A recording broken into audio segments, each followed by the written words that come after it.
Hello friends, स्वागत है आपका मेरे यूट्यूब चैनल इंडिया इमेज में। आज के इस वीडियो में मैं आपको बताने वाला हूं कि कस्तूरबा गांधी बालिका विद्यालय के फॉर्म अप्लाई में बहुत सारे लोगों के कुछ डाउट्स भी हैं जो मेरे पास आ रहे हैं। चूँकि अब इस फॉर्म को भरने के लिए या अप्लाई करने के लिए जो अंतिम तिथि है वो नज़दीक आ गया है।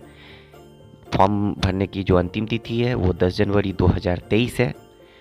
तो कई लोगों ने मुझे मैसेज करके पूछा भी कि इसमें बहुत सारे उन्हें डाउट्स आ रहे थे, तो मैं आज इसके नोटिफिकेशन में ये क्लियर करूँगा कि कौन कौन से इसके डाउट्स हैं और कैसे आपको फॉर्म अप्लाई करना है। तो शुरू करते हैं हम इस नोटिफिकेशन से पहले कि केबीजीबी जो है वो 3 टाइप के हैं। केबीजीबी टाइप 1 जो कक्षा 6 से लेकर के 8 तक के लिए है, कक्षा 6 से लेकर के 12 के लिए वो केबीजीबी टाइप 3 है, और केबीजीबी टाइप 4 जो कक्षा 9 से लेकर के 12 तक के लिए है। सबसे पहले आते हैं नियोजन हेतु पदों की विवरणी एवं अहार्ता पे।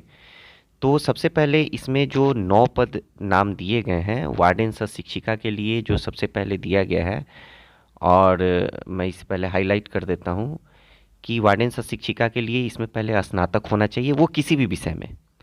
उसके बाद दूसरा पद जो दिया गया है वो अंशकालीन शिक्षिका भाषा के लिए, जिसमें स्नातक होना चाहिए, वो हिंदी में हो या अंग्रेजी में हो। तीसरा पद जो है अंशकालीन शिक्षिका विज्ञान गणित के लिए है, इसमें भी स्नातक में भौतिकी या रसायन शास्त्र या गणित, जीव विज्ञान, चारों में से कोई होना चाहिए। इसी तरह सामाजिक विज्ञान में भी आपको जो है वो 2 विषय उत्तीर्ण होना चाहिए, या तो वो इतिहास, अर्थशास्त्र, भूगोल, राजनीतिक, इसमें से 2 विषय कोई भी होना चाहिए, अनिवार्य है, यही 2 विषय होना चाहिए। अब कुछ लोगों के डाउट्स थे कि क्या सभी इस फॉर्म को अप्लाई करने में क्या सभी लोगों के पास बीएड, डीएड, सीटेट होना चाहिए। तो चूंकि इन्होंने इसे वांछनीय योग्यता में रखा है, चूंकि न्यूनतम योग्यता जो है वो स्नातक ही है, वांछनीय योग्यता में जो है वो डीएड, डीएलएड और बीएड को रखा गया है, सीटेट को रखा गया है। लेकिन इसका जो भी मेगा अंक बनेगा वो 4 तरह से बनेगा, जिसको मैं इसमें आगे भी बताने वाला हूँ। और इसमें जो है ये लेखापाल है। लेखापाल सिर्फ पहले पुरुषों के लिए आता था, इस बार से लेखापाल जो है वो सिर्फ महिलाओं के लिए कर दिया गया है। अनुसेवक का पद है, अनुसेवक के पद में भी महिलाओं के लिए ही है। उसके बाद रात्रि प्रहरी, एक रात्रि प्रहरी का पद ही है जो महिला के साथ साथ पुरुषों के लिए भी है। मुख्य रसोइया और सहायक रसोइया का पद है। इसमें आप लोगों को सभी को पता होगा कि केंद्रीय नियोजित कर्मियों के लिए जो है ईपीएफ की सुविधा दे दी गई है, और इसमें ये जो है वो 12.5%, यानी कि 12.5% जो है वो आपका जो मानदेय होगा उसमें से 12.5% आपका हर महीने कट करके आपके अकाउंट में आएगा। मैंने ऊपर भी बताया है कि टाइप 3 की स्थिति में केबीजीबी जो है कस्तूरबा गांधी बालिका विद्यालय जो टाइप 3 है, उसके लिए जो है जो 6 से 12 के लिए है, ध्यान रखेंगे, ये बहुत लोगों के लिए ये डाउट का विषय हो चुका है चूँकि, इसलिए मैं इसको क्लियर कर देना चाह रहा हूँ। चूँकि आप फॉर्म भरेंगे तो उसमें आपको ये देना पड़ेगा कि आप किस केबीजीबी के लिए, आपका उसमें जो आप पहले किस केबीजीबी को प्रायोरिटी देंगे, केबीजीबी टाइप 1 को, टाइप 3 को या टाइप 4 को। तो ये बिल्कुल ध्यान रखना है कि उसी के अनुसार जो आपकी बहाली या आपकी नियुक्ति जिस केबीजीबी में होगी, वो फॉर्म अप्लाई करने के समय जो आपने वो फिल किया है, उसी के अनुसार आपको वहाँ नियुक्त किया जाएगा। तो केबीजीबी टाइप 3 की स्थिति में आपको विज्ञान एवं गणित, अगर 2 शिक्षिकाएं हैं तो एक गणित के लिए और दूसरी जीव विज्ञान वाली के लिए होगा। दोनों ही गणित या दोनों जीव विज्ञान वाले का नहीं हो सकता है। उसी तरह सामाजिक विज्ञान में के लिए भी दिया गया है, जिसमें एक टीचर जो है, एक शिक्षिका वो इतिहास भूगोल, दूसरी गृह विज्ञान या मनोविज्ञान, और तीसरी जो है अर्थशास्त्र और राजनीतिक शास्त्र की होंगी। वार्डन के लिए जो है वो अंग्रेजी और कंप्यूटर पृष्ठभूमि जो है उनके उम्मीदवारों को प्राथमिकता दी जाएगी। अनुसेवक जो हैं उनको साइकिल और रात्रि प्रहरी को उसका ज्ञान आवश्यक है, चूँकि उनके लिए कोई एग्ज़ाम कंडक्ट नहीं होगा। तो उनकी जो अंतर्वीक्षा होगी उसमें यही देखा जाएगा कि वो इंग्लिश और हिंदी पढ़ सकते हैं या नहीं अनुसेवक, और जो रात्रि प्रहरी है वो साइकिल चलाने का अनुभव है या नहीं है। अब आते हैं आरक्षण पे। तो आरक्षण के लिए ज़्यादा कुछ है नहीं, इसमें आप सभी जानते हैं कि जो भी आरक्षण का जो नियमावली है उसी के अंतर्गत बिहार राज्य में जो भी आरक्षण के लिए नियमावली है उसके अंतर्गत सबको आरक्षण दिया जाएगा। इसमें जो मूल बात है वो ध्यान रखना है कि उनके अंचलाधिकारी के द्वारा निर्गत प्रमाण पत्र, निवास या मूल प्रमाण पत्र, जाति प्रमाण पत्र ही मान्य होगा। और एक चीज़ और ध्यान रखना है, चूँकि आरक्षण का दावा जो भी विवाहित महिला करेंगी उनका अपने पिता के निवास स्थान से, ये बिल्कुल ध्यान रखिएगा कि जो भी विवाहित महिला है उनका जो भी जाति प्रमाण पत्र बनेगा वो उनके पिता के निवास स्थान से निर्गत होना चाहिए, ना कि उनके पति के निवास स्थान से। उसके बाद इसमें देखेंगे कि आर्थिक रूप से भी कमज़ोर के लिए 10% का आरक्षण दिया गया है और 4% जो है वो आरक्षण दिया गया है डिजेबल लोगों के लिए। उसके बाद आप देखेंगे कि 2% जो है इसमें दिया गया है आरक्षण वो स्वतंत्रता सेनानियों के जो पोता नाती नाती या नतनी हैं उनके लिए। ये जितने भी आपको कागजात इसमें देने हैं, ध्यान रखेंगे कि वो सभी कागजात आपके फॉर्म भरने से पहले का होना चाहिए, बाद का नहीं होना चाहिए। बाद का अगर प्रमाण पत्र आपके पास होता है तो उसको मान्य नहीं किया जाएगा। अब आते हैं रिक्तियों की संख्या के बारे में। तो वार्डन के लिए रिक्तियों की संख्या जो है वो दिया गया है 331। 343 रिक्तियाँ दिया गया है भाषा शिक्षिका के लिए, 480 गणित शिक्षिका के लिए, 426 दिया गया है वो सामाजिक विज्ञान के शिक्षिका के लिए, लेखापाल सहायक के लिए दिया गया है 262। उसके बाद अनुसेवक के लिए दिया गया है आपको 287। चौकीदार रात्रि प्रहरी के लिए दिया गया है 462। मुख्य रसोइया के लिए दिया गया है 395। सहायक रसोइया के लिए 990। सबसे जो ज़्यादा सीट दिया गया है वो सहायक रसोइया के लिए दिया गया है। मुझे जहाँ तक पता भी है कि जितने भी कस्तूरबा गांधी बालिका विद्यालय हैं उन सभी में सहायक रसोइयों की कमी है। अगर किसी भी कस्तूरबा गांधी बालिका विद्यालय में एक मुख्य रसोइया होती हैं तो कम से कम 2 सहायक या 3 सहायक रसोइया उसमें ज़रूर होती है। और इसके कुल पद इसी तरह से मिला करके आपको 3976 जो पद हैं। लेकिन इसमें कह भी दिया गया है कि ये जो पद है वो घट भी और बढ़ सकता है। घटने की कोई संभावना नहीं है, क्योंकि इतनी ज़्यादा रिक्तियां हैं कस्तूरबा गांधी बालिका विद्यालय में कि ये पद बढ़ेगा ही बढ़ेगा, घटने का इसमें सवाल ही नहीं होता है। अब आते हैं नियोजन प्रक्रिया के बारे में। तो यहाँ नियोजन प्रक्रिया में आप देखेंगे कि आवेदन जो है, आवेदन के लिए आवेदक के लिए बिहार का निवासी होना ही ज़रूरी है। बिहार के बाहर के निवासी को इसमें आवेदन नहीं देना होगा। चूँकि अगर आप विवाहित महिला हैं तो विवाहित महिला आप यहाँ के नहीं हैं, अगर किसी दूसरे राज्य के हैं तो आपको आरक्षण का लाभ दे नहीं होगा। ये बिल्कुल ध्यान में रखेंगे, आरक्षण का लाभ दे नहीं होगा। आरक्षण का लाभ उन्हीं को मिलेगा जिनके पिता का घर बिहार में है।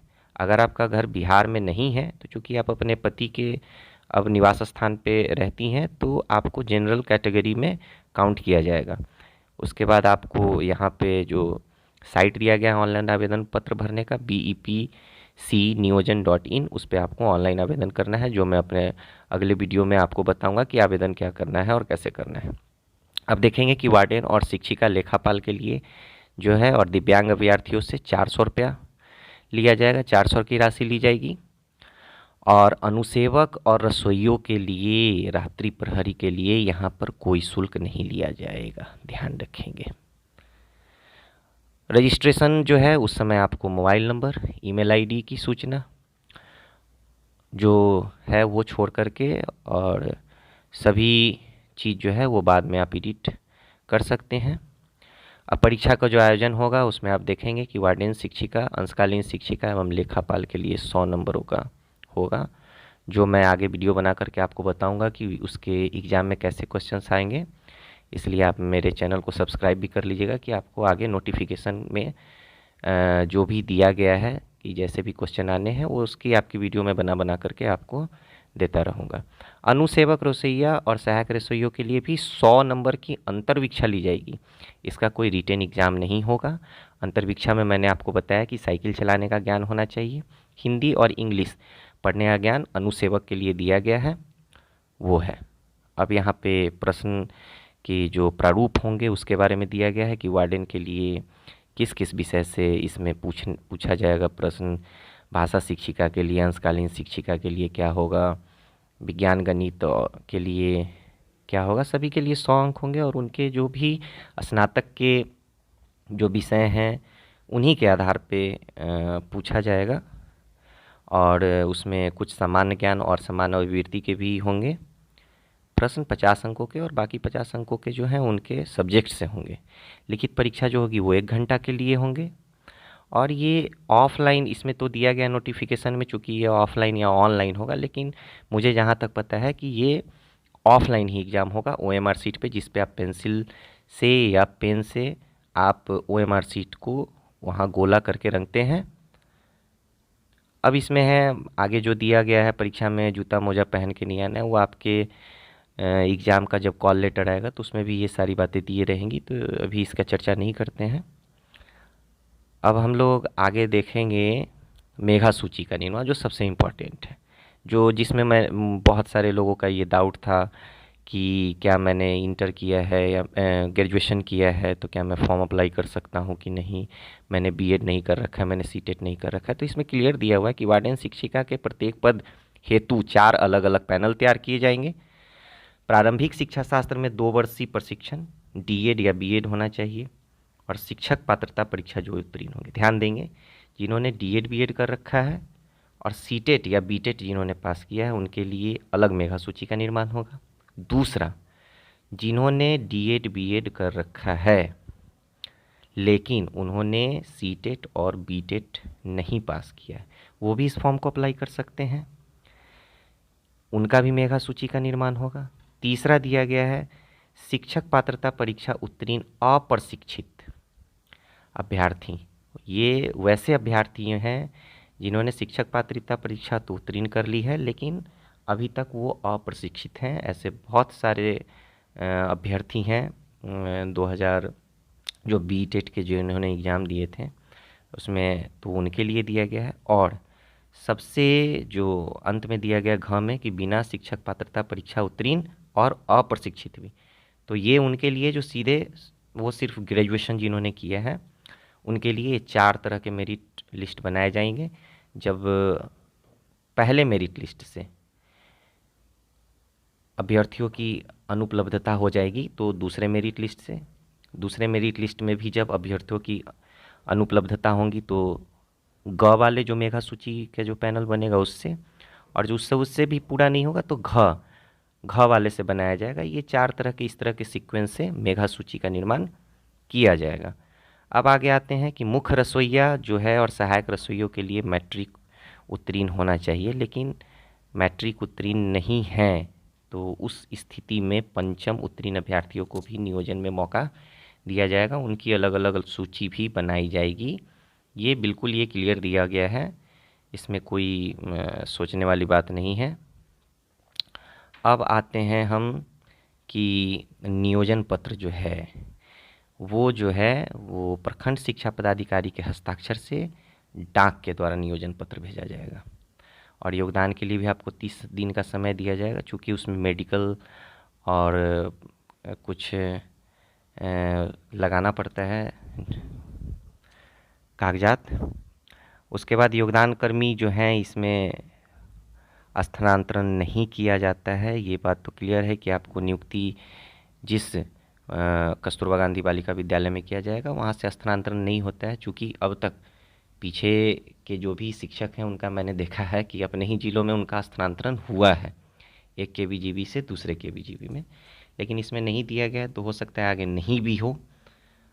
उसके बाद आते हैं कि छूट जो दिया जाएगा, एज में जो छूट दिया जाएगा, तो इन्होंने यहाँ क्लियर किया है कि जो दैनिक भोगी कस्तूरबा गांधी में, आपको मैं बता देता हूँ कि वहाँ दैनिक भोगी भी कुछ शिक्षिकाएं हैं जो आते हैं, जैसे म्यूजिक के टीचर हो गए, कराटे के टीचर हो गए, जो प्रशिक्षित जो प्रशिक्षण अनुदेशिका होती हैं, जो प्रशिक्षण देती हैं बच्चियों को, उनको उनको अगर वो एग्ज़ाम देती हैं तो उसमें 25 अंकों का अधिभार उनको दिया जाएगा। ये उनके लिए अच्छा मौका है जो उसमें काम कर चुकी हैं। मानदेय और अवकाश सभी जानते हैं कि जो भी मानदेय आपको मिलेगा उसमें 12% ईपीएफ में काट करके और आपका जो मानदेय होगा वो आपको दिया जाएगा। जैसे वार्डन का अगर 15,000 है तो 15,000 का 12% आपको काट करके और आपके अकाउंट में आपका वेतन आ जाएगा। वेतन का भुगतान जो है वो आपके अकाउंट में सीधे होगा और 30 दिनों का अवकाश इसमें दे होगा अधिकतम, और इसमें भी आपको 16 दिन का सीएल आकस्मिक अवकाश भी दे होगा। महिला कर्मियों को 90 दिनों का सवैतनिक मातृत्व अवकाश, जिला कार्यक्रम पदाधिकारी के सर्व शिक्षा के जो होते हैं उनके द्वारा निर्गत स्वीकृत करने के बाद आपको इसका लाभ मिलेगा। 2 बच्चों तक ही ये मान्य होगा। एक जो मुख्य बात देने वाली बात है, ध्यान देंगे कि वार्डन सह शिक्षिका, सभी अंशकालीन शिक्षिका, महिला लेखापाल, मुख्य रसोइया एवं सहायक रसोइया को 24 घंटे छात्रावास में ही रहना होगा। पूर्व नियोजित में कुछ पुरुष लेखापाल हैं जो अब बहुत कम ही हैं, और अनुसेवक एवं चौकीदार रात्रि प्रहरी को उनका जो निर्धारित समय अवधि होता है उसके बाद वो अपने घर जा सकते हैं। और केवीजीबी टाइप 4 की जो बात जिसमें किया गया है, जिसमें कक्षा 9 से लेकर के 12 तक के लिए है, उसमें चूँकि चौकीदार के 2 पद होते हैं तो एक को जो है वो दिन में और दूसरे को रात्रि में चक्रानुक्रम में उनको अपना ड्यूटी करना पड़ेगा। अनुबंध जो है वो इसमें दिया जाता है कि ये जो है वो मतलब अनुबंध सबसे पहले ये आपका 3 वर्ष का होगा, या वो जो कहते हैं कि हमारी जो ये योजना है उसकी समाप्ति हो जाएगी, केंद्र सरकार की ये योजना है ये समाप्त हो जाएगी। चूँकि ये समाप्त होता नहीं है तो यहाँ दूसरे नंबर पे बता भी दिया गया कि कर्मियों की सेवा अवधि की अधिकतम आयु सीमा 60 वर्ष होगी। चूँकि ये आपका 60 वर्ष का होता है और हर 3 वर्ष के बाद जो होता है ये आपका अनुबंध जो है वो नवीनीकरण किया जाता है समिति के द्वारा। उसमें जो प्रखंड शिक्षा पदाधिकारी होते हैं उनके हस्ताक्षर से फिर आपका अनुबंध जो है वो नवीनीकरण हो जाता है। वार्डन को छोड़ के सभी कर्मियों का संतोषप्रद कार्य एवं विस्तारित अवधि की अनुशंसा जो है वो वार्डन करती हैं, और वार्डन का जो अनुशंसा है वो बीईओ जो होते हैं वो करते हैं, और उनके जिला पदाधिकारी के द्वारा उनके अनुबंध को जो है फिर आगे बढ़ाया जाता है। तो बस यही नोटिफिकेशन था। इसमें जो भी कुछ डाउट्स होंगे वो आप जो है आप मेरे कमेंट्स बॉक्स में कर सकते हैं। मैं फिर उनके डाउट्स को उनके कमेंट्स बॉक्स में ही उनका आंसर देने का कोशिश करूँगा। अगर मेरा ये वीडियो आपको अच्छा लगा हो तो आप इसको प्लीज़ प्लीज़ प्लीज़ लाइक कर देंगे, साथ ही इसको शेयर भी कर दें कि जो भी इस फॉर्म को अप्लाई अब तक नहीं कर सके हैं वो भी अप्लाई कर सके। चूँकि इसकी अंतिम तिथि जो है अब 10 जनवरी ही है, इसलिए जिन्होंने भी अप्लाई नहीं किया, कुछ उनके डाउट्स होंगे, वो भी अप्लाई कर सकते हैं। और आप मेरे चैनल पे अगर नए हैं तो प्लीज़ इसको सब्सक्राइब ज़रूर कर लेंगे।